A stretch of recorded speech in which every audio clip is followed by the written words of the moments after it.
Dinner had a rhythm I already knew. Small comments that didn't quite land as jokes. Glances that passed over me instead of including me. Nothing sharp enough to call out, but enough to feel if you paid attention. I usually didn't.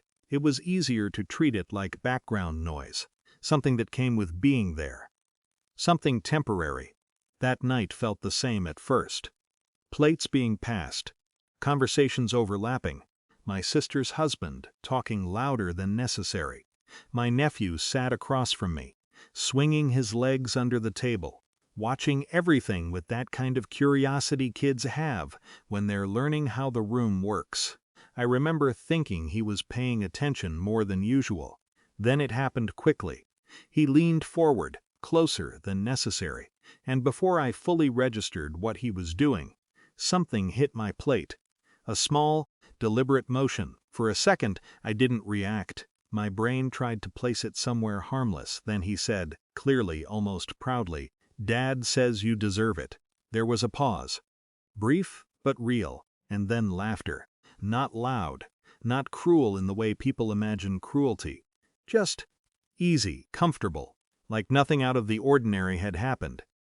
I looked around the table. No one corrected him. No one seemed surprised. My sister smiled awkwardly, but didn't say anything. Her husband didn't look at me at all. That was the part that settled something in me. I put my fork down, not carefully. Just done with it. I stood up, pushed my chair in, and picked up my coat. No one stopped me. A few people noticed, but the moment had already been absorbed back into the evening. By the time I reached the door, the conversation had resumed behind me. Outside, the air felt colder than it should have. I drove home without turning the radio on. There wasn't much to think about, which surprised me. No argument running in my head.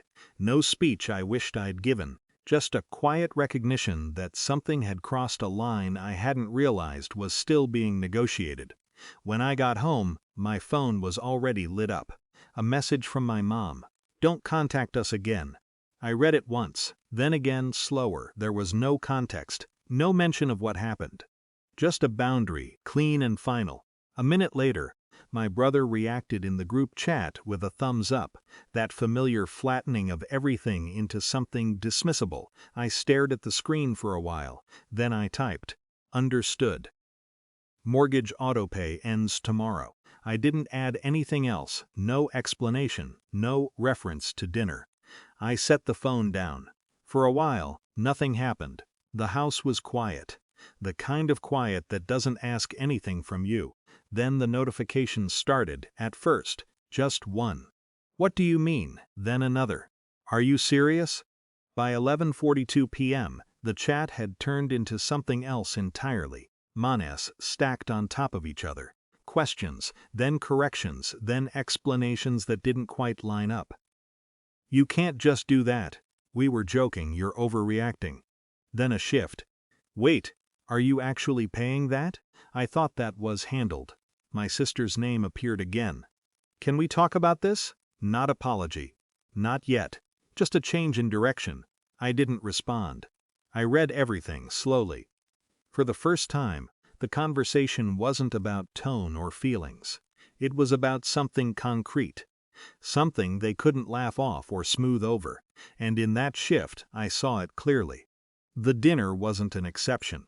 It was a reflection. The way my nephew spoke. The way no one corrected him. The way the room absorbed it without friction. That didn't come from nowhere. Another message came in. My mom. "I didn't know you were still covering that." I paused on that one. There it was again. Something underneath everything I thought I understood. "I thought it stopped months ago," she added. I leaned back, letting the phone rest in my hand. The situation didn't suddenly become simple. It just became wider, different assumptions. Different stories running at the same time. Another message followed. "We need to talk."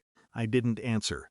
Not because I didn't have anything to say, but because, for once, I didn't feel the urgency to fix the version of me they were reacting to. The chat kept moving without me, faster, then slower, trying to find footing.